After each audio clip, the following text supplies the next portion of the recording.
Good morning, everyone, and welcome to Rainmaker's Roundup. I am your host, Mark Iorio. I am with Dr. Laura Sicola. Laura is the founder of Vocal Productions. Vocal Impact Productions. Vocal Impact Productions. Okay. Welcome. Thank How are you? I'm doing great. Thrilled to be here. Great. It's good to have you. Thank you good for to having have me. you. You're welcome. A little bit of a ride this morning, right? You came from outside of Newtown Square, but Down near Media, yep. down near Media. Sure. It was very good. Okay. We talked before we went on the air about words matter, and you have taken this to a whole different level. Sure. I'd like you to explain that. I watched your TED Talk. We've talked a number of times. What you're doing and how you help people is fascinating to me, and I love the fact that you're here. Well, thank you. You're welcome. You know, words, of course, do matter. You have to choose your words accurately, diplomatically, the right amount of detail, not too much, not too little. But it's not enough just to focus on the words themselves. You really have to focus on how they're delivered, because that's going to change how they land, the impact that they have, and the results that you get. So, you know, for me to just say, oh, by the way, I really like your tie. It's, you look very nice today. It's like, what? So who cares? Right. A little monotone. Right. It's like, but when I deliver it like that, you're asking yourself, does she really mean it, or is it just sort of a perfunctory lip service, or is she even really aware of what she's saying? Does she just need more coffee? Yeah, so yeah. the way you deliver the words makes all the difference. But when you think about how people typically prepare for a meeting or something, what do? They prep their spreadsheets, they prep their deck, their slides, their brochures, all the material. They don't think about how it's going to sound when it comes out. Most people just wing the delivery. They fly by the seat of their pants and the results show it. Absolutely. I think I was talking to you about this last night or yesterday. You know, it's interesting when you take a video of someone or you listen to someone on audio and how you feel about the way you're coming across to someone. Right. And you look at that. I think I was telling you that my friend took a video of me playing golf or swinging a golf club. You don't realize what you're doing, and you really don't realize that you're making these critical mistakes. Yeah. So, how does Vocal Impact Productions help people, Laura? What is the process that you go about in helping people understand how to become better at communicating? You referenced a really important point, which is what I like to refer to as the blind spot. Just like every car has a blind spot, we have blind spots in our communication. You think you know how you come across when you speak. You know how you want to come across when you speak. What you don't know is how you actually come across. To your point with the golf swing, you studied, you have your lessons, you studied the books, you know what all the mechanics are supposed to be. You know what you think you're doing. Of course, wherever the ball goes is going to be some feedback, yeah, sure, but that beyond that, then you see yourself on video and you go, oh my gosh, what was I doing with my shoulders, or why did I keep shifting my feet, etc. So we don't often know how we really come across, and that's where the basis of my work comes in, is that I want to know, how do you want to come across to people and why? Who's your audience? What do they need to see? What do they need to hear from you to really buy into what you're saying, regardless of how good your numbers look on paper? Because they have to buy into you before they buy into your product or service. Yeah. That's critical. And so the use of video is a great tool, because we'll do a little bit of simple recording just to see what your normal conversation, your normal presentation is like. And when you realize where that gap is between how you think it looked when you were making it and how you actually looked when you see the end result, then we identify where you're getting in your own way from having the results that you want, and we can start to close that gap. You know, it's really interesting too, because the immediate thought is, well, this would be perfect for people in business development or sales or whatever.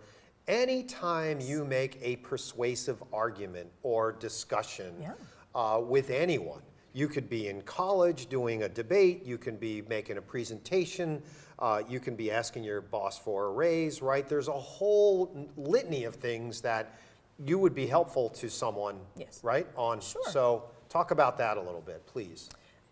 This is relevant to anybody who just is not hearing the word yes enough. That's exactly right. Yeah. It doesn't matter whether it's the conversation at home with your significant other, with your kids, or with your boss, your clients, your prospects. If you don't feel like you're getting the results that you want, that you're not hearing yes enough, that there's hemming and hawing, there's a lot of hesitation, they're just not clicking with you, then it's most likely a big piece of that challenge is because of your delivery. What do you see a lot of times? What are some of the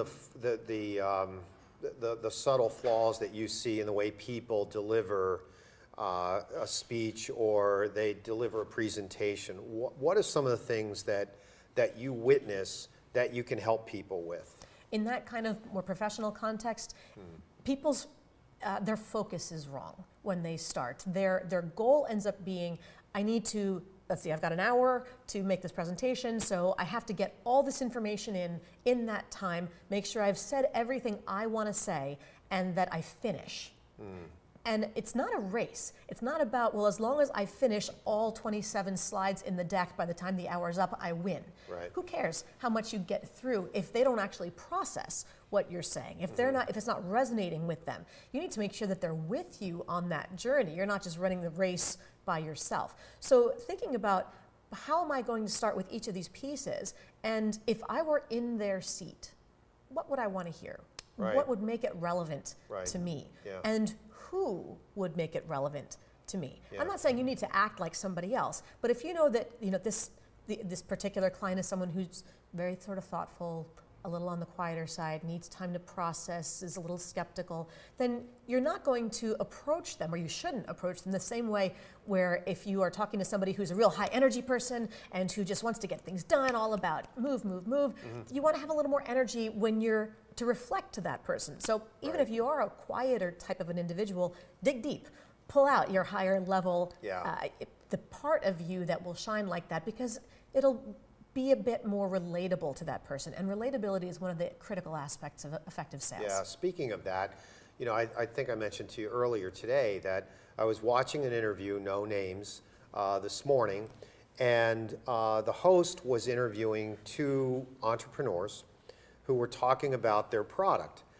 But in your TED Talk, when you spoke at the University of Penn, I think earlier this year, right? It was a few years ago. Okay. So we looked, I was looking at that, and you made a really interesting point. It was funny, but it was interesting. And that is that people, it's called uptalk, right? Explain that, and explain what people or how people react to something like that. Sure, the reaction should probably speak for itself, but the uptalk or upspeak is that pattern that a lot of people use where they sound like they're asking questions with that rising intonation at the ends of all their phrases and sentences. Yes. And I'm going to stop now so I don't annoy everybody else and make them turn off the show. So we don't realize that we do that. And if you ask any room full of people, do you ever speak like that? 99% of them will say no. And about 80% of them will be wrong. Yeah. Most people do it at some point or other, and that includes men, whereas women tend to get the bad reputation because it sort of harkens back to that Valley Girl image of the 80s. So the millennial women in particular are very vulnerable to that stereotype, but men do it just as much, older, younger, regardless of the industry, how highly educated or professionally successful.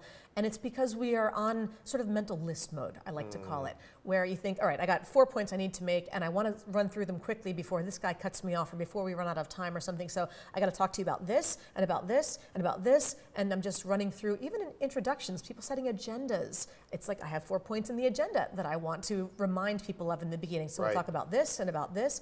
We don't realize the voice keeps doing that. Yeah. And it doesn't sound authoritative. We need to hear a period, not a question mark. Right, at the ends exactly. of sentences. Yeah. So if you're going through, you're trying to sell something, what do? You end up accidentally going through a list of all the features that this item has. Yeah. Well, it slices, it dices, it does this, it does that. We need to back off. Make a statement. Tell me what it does, but tell me why I want it. Tell me why it helps me. You even mentioned something early on Sure. in your talk about how you introduce yourself Yes. to someone, and I just found that to be very interesting as well. You're speaking all over the world. You wrote this wonderful book, Maximize Your Leadership Influence, Command the Room, Connect with Your Audience, and Close the Deal. I mean, we're in business to close the deal, Yes, right? we are. We're in business to make money. I mean, it is capitalism. Rainmakers is all about... it's all about how we sell and market our business. So, you talked about introducing yourself. That's the very first step. Yes, it is. So talk about that for a second. Most people, when you think about it, they make 3 big mistakes when they introduce themselves, and that's why you don't remember. I mean, who's good at remembering names? Nobody. And half of the reason is because of how we introduce ourselves. So people will usually say it way too fast. Hi, I'm Laura Sicola. By the time you realize they said something, you already missed it. They blur it all together, so it sounds like it's all one word. And then they usually ask it like it's a question. Hi, I'm Laura Sicola with Local Impact Productions. Yeah. And it's like, are you asking me or are you telling me? Well, Yeah, make right, up your mind, exactly. and when you figure it out, let me know, and then I'll pay attention to it. But we tend to, by blurring that all together, it just makes it go right past, I didn't catch who you are, I can't look you up later, I can't introduce you to somebody else because I'm embarrassed because I don't remember your name. Yeah. It has so many little negative ripple effects. So start by slowing it down, much slower than you would normally say it. You've said it a billion times in your life, right? So it's intuitive, it's easy for you, not predictable for them. So slow it down. Break it up. I want to hear it's Laura Sicola, 2 words, just enough so that I can capture exactly what the elements were, and then let the first word go up and the second word go down. Laura Sicola. Mark Ariorio. So you want to make sure that I hear, I'm not done yet, now I'm done. Finish it, own it. Have that period at the end. And when you say it like that, it's so much easier to hear, to process, to retain. It makes a much better first impression and beginning of a lasting relationship. Yeah, you even have a slide on that Yes. to show people how to actually pronounce their name. As I mentioned a minute ago, you speak all over the world about this, and Vocal Impact Productions is a company that you have a lot of clients and you help a lot of people.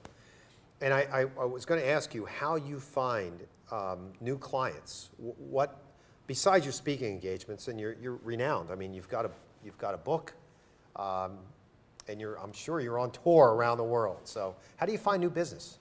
I think there's 3 basic sources that are the primary revenue generators, so to speak. One is referrals, because once somebody's happy, they tell other people, because we all know someone else who's struggling with the same things that we're struggling with. And when we share those challenges, we're also then excited to share solutions. So referrals are terrific. My TED Talk, as you mentioned, is another one that has just exploded on the internet. I never expected it to go quite as viral. I hate to use that word because it's almost cliche, but it did. All of a sudden, I was getting 10,000 hits a day at one point when it was first new. Yeah, so that's where we got to over 5 million views in just a couple of years, so which is terrific. I never could have predicted that. That is amazing. So when it comes up like Simon Sinek and Laura Sicola, and you go, wow, okay, thank you, God.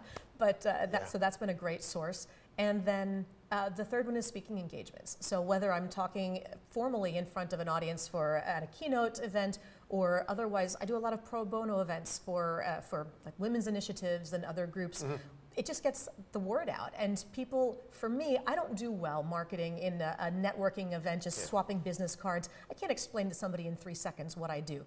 But if they can hear me talk, if they can see me do a demo of some sort, they go, oh, yeah, that's totally what I need. She's hitting the nail on the head. She hit my pain point, and she's interesting, and she's funny, and she's showing me results, and that's what I want. I want what she's got. So if they can see me demo and say, that's what I want, then they follow through, and then I get in from there. Yeah, and I would imagine, Laura, that you're talking to people at every single level of an organization, or even I'm sure, I don't know if you do this or not, but college students. I mean, people that are just aspiring to get into the workforce. Is there anyone that is sort of exempt from your training or coaching?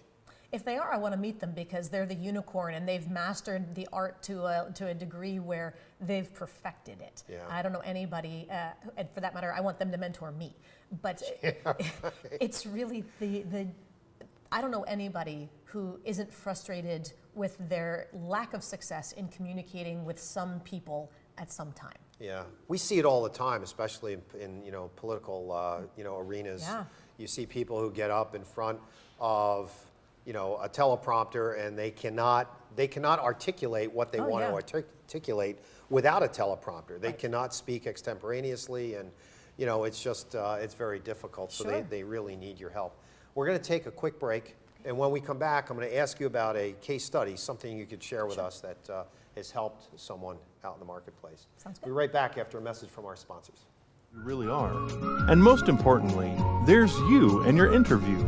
For less than the cost of a newspaper, direct mail, or a magazine ad, you can leave our studio and within 48 hours have a permanent digital copy of your live segment to link to your social media, embed into your company website, or use in email marketing. Investing in your brand is so very important, and we can't wait to have you as a guest. Shelter dogs aren't broken. They've simply experienced more life. If they were human, we would call them wise. They would be the ones with tales to tell and stories to write, the ones dealt a bad hand who responded with courage. Do not pity a shelter dog. Adopt one.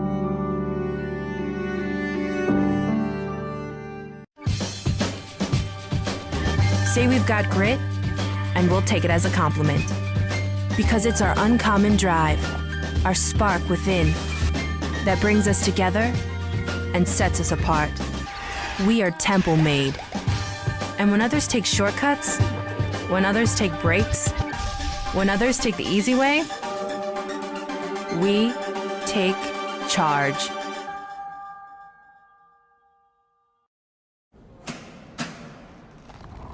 I work 13 hours a day, 6 days a week. So when I'm off the clock, I gotta get stuff done. So when I need a snack, I need something healthy, tasty, and easy to eat.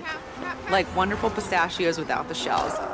They're protein-powered, delicious, and great on the go. And that's perfect for me. Thanks, Liz. A woman without a lot of time. Whether you're a gourmet cook or just want to eat like one, visit Rostelli Market Fresh, your home for the freshest, locally sourced ingredients to please everyone who loves great food. Our organic meats, quality seafood, and free-range poultry are cut fresh to order. Chefs create culinary-inspired prep foods made fresh every day, which pair nicely with our vast selection of fine wines and spirits. Choose from handmade pastas, artisan cheeses, organic produce, and grocery items, all from the finest purveyors. Rostelli Market Fresh, from our family to yours. RVN TV is a platform for people of any industry to share their story. Over 285,000 viewers are tuning in to RVN TV shows monthly. We guarantee a great experience that you'll be sharing with everyone you know while increasing your personal and company's brand awareness. But what is your brand? According to Forbes, it's a combination of your logo, your product, your design and feel, and your personality. Did you know that aside from being a guest, we offer even more opportunity to boost your brand? Adding your company logo and website on screen during your interview will allow viewers to recognize your brand instantly. Incorporating images and video clips is another great way to showcase your product during your live segment. Let viewers see how good you really are. And most importantly, there's you and your interview. For less than the cost of a newspaper, direct mail, or a magazine ad, you can leave our studio and within 48 hours have a permanent digital copy of your live segment to link to your social media, embed into your company website, or use in email marketing. Investing in your brand is so very important, and we can't wait to have you as a guest. Shelter dogs aren't broken. They've simply experienced more life.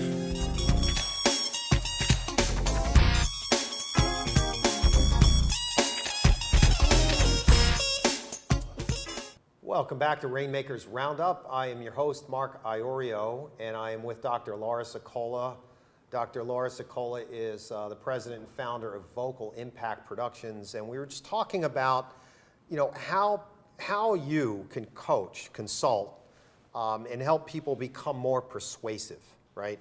In any walk of life, whether it's politics, business, the clergy, wherever it happens to be, we are doing things on a regular basis to persuade others, yes. College students. Mm-hmm. So what are some of the, I don't want you to give us tips, but what are some of the thoughts about how to become more persuasive, Laura? A big piece of it is thinking about, if I were in that person's shoes, what part of this would matter most to me? Mm-hmm. And both in the content, what examples, what results, what consequences, what details, what benefits would be most persuasive for me to hear, because everybody's tuned into that one universal radio station, right? WIFM. What's in it for me? That's what they want to hear. You tell me that, and then I'll listen to the rest of what you're saying. But if you're just trying to tell me I'm wrong in everything, then that's not motivating for me to give you credence. Right. But so thinking about their interests and angling your conversation with that content in mind to start, and then also the delivery. And with one audience, are they going to be more interested in hearing somebody who's passionate, or somebody who's easygoing and hands-off and approachable, or somebody who's going to be right up in there and with, depending on what you think they're going to need to hear to feel connected, to feel like they buy into what you're saying, you got to turn that part up and down. And most people just sort of go one note. We get stuck in what I call black and white thinking, where we put ourselves in a box. This is me, that's not me. Right. And as soon as you do that, you're done, just You're go home. done, right, exactly. Go home. Yeah, so Vocal Impact Productions is different. I mentioned this to you before. I've been running my business for over 30 years, and it's rare that someone has broken down the art, the science of presenting and becoming as persuasive as you're talking about. I know you did your doctoral studies in your educational research in this, but what makes you so different? Why are you doing this, and why do you think it has such a impact on everybody? Don't apologize. Don't apologize at all. That's the whole point. Yeah, exactly. I think for me, there's a lot of people who do public speaking coaching or presentation skills. There are those who are more general executive coaches on the strategy, business decision level.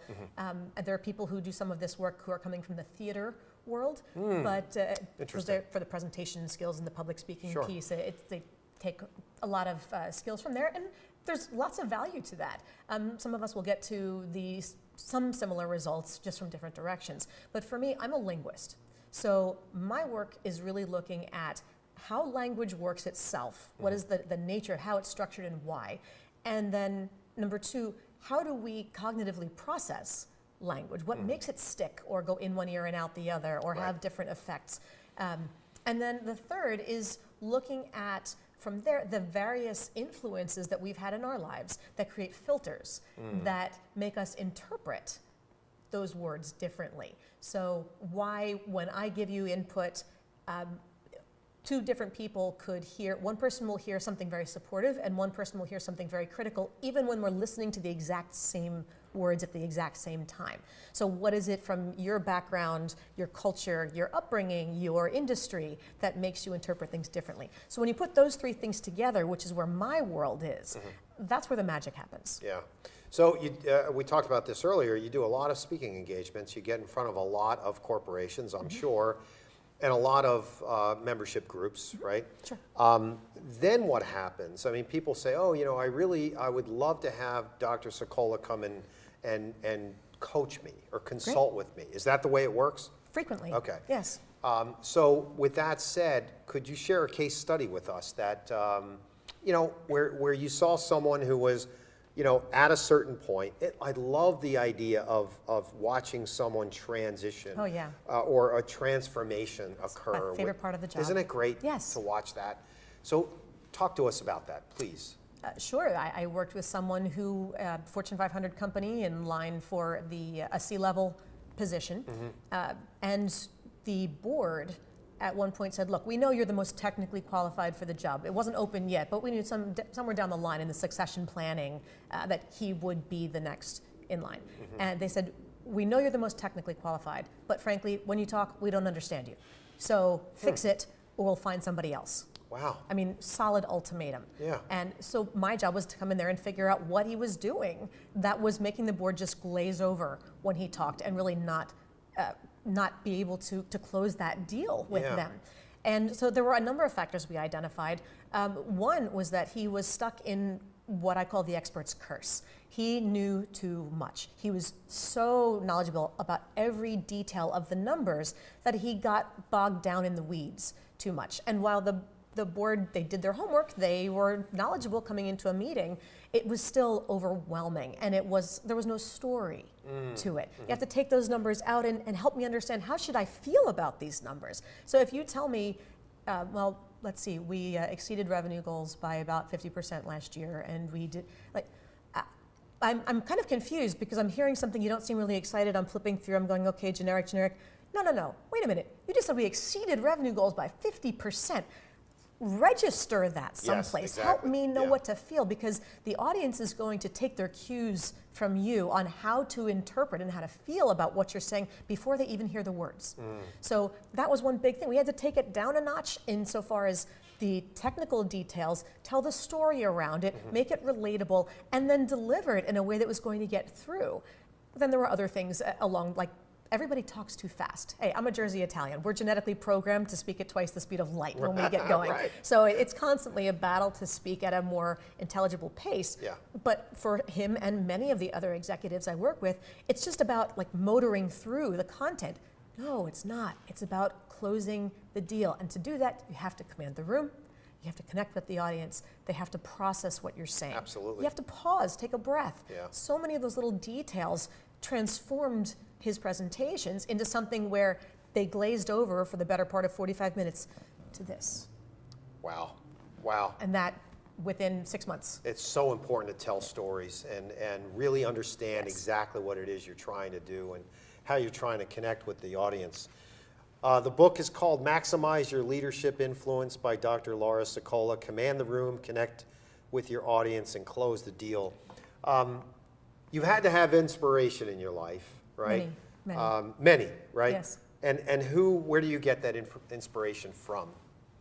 I think there's always been a fascination with just needing to be understood. And I think it's a very, very human basic need. People get, where do most arguments come from? The feeling that you don't understand me. I just want you to understand. Even if you don't agree, I just need you to understand. And when we start to look at what causes that lack of understanding, there's so much to it. And that's really where all of this comes from. Yeah, that's wonderful. It's been a wonderful 30 minutes. It's you. flown by. It has. And it's been very fascinating. Thank you so much to the show. Thank you for having me, Mark. You're welcome. Could you tell the audience how to get in touch with you? Absolutely. Please. Join me at my website, www.vocalimpactproductions.com. Wonderful. Dr. Laura Sicola, thanks so much for being here on Rainmakers Roundup. Ladies and gentlemen, we will see you next week at 10:30 on Rainmakers Roundup. Have a wonderful and safe week, everyone.